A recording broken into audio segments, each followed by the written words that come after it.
Emma was casually browsing a roadside gemstone market when she impulsively bought an ordinary-looking stone. She never imagined that this cheap purchase would completely destroy her marriage. Earlier that day, another woman had discovered an extremely rare imperial green jade worth millions of dollars, but during a television interview, a careless reporter mistakenly identified Emma as the lucky buyer. When Emma's husband Jason saw the news, he became convinced that the stone in her hands was the priceless jade. Without asking a single question, he snatched the stone away and immediately demanded a divorce. Emma was shocked that a worthless rock had exposed the ugly greed of her husband and his entire family. Instead of arguing, she calmly agreed to the divorce on one condition. Jason had to leave the house and the car to her. Believing he was about to become a millionaire, Jason accepted without hesitation. The divorce was finalized almost immediately. Soon afterward, Emma's best friend, Chloe, rushed over after watching the news and asked where the stone was. When she learned that Jason had taken it, Chloe suddenly wrapped her arms around him and confessed that they had secretly been having an affair for a long time. Now that Emma was out of the picture, they could finally be together openly. Emma couldn't believe that one worthless stone had exposed every fake person around her. To make sure Jason couldn't change his mind, she quickly completed all the property transfer paperwork before he realized what was happening. The moment everything became official, Jason and Chloe headed straight to a luxury car dealership to celebrate. Curious to see what would happen,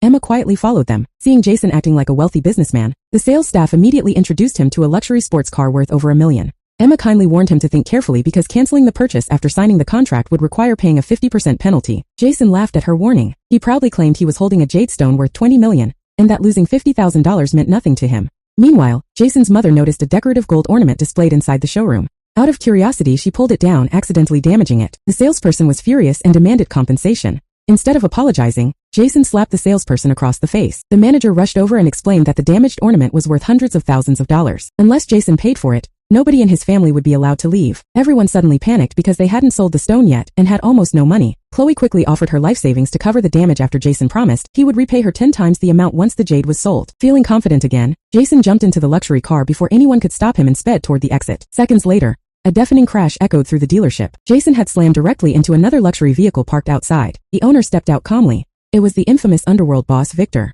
Instead of apologizing, Jason looked at the car's logo, assumed it was a cheap vehicle, grabbed a metal bar and smashed the car into pieces. When the dealership manager saw the destroyed vehicle, his face turned pale. He knew that Victor's car was an ultra-luxury model worth several $1 million. Jason finally began to panic, but Chloe whispered that everything would be fine once they sold the imperial green jade. They would become multimillionaires overnight. Regaining his confidence, Jason proudly held up the stone and declared that he was the owner of the legendary imperial green jade, and soon everyone would envy his fortune. Victor glanced at the stone for only a second before laughing. He explained that it wasn't rare jade at all. It was nothing more than a worthless rock. To prove it once and for all, Victor ordered the dealership manager to bring over a stone-cutting machine. He made Jason a final offer. If the stone really contained imperial green jade, Victor would forgive all the damages and even pay Jason $3 million. But if the stone turned out to be worthless, Jason would not be leaving alive. Everyone held their breath as the cutting blade sliced through the stone. The moment it split open, Jason's face turned completely white.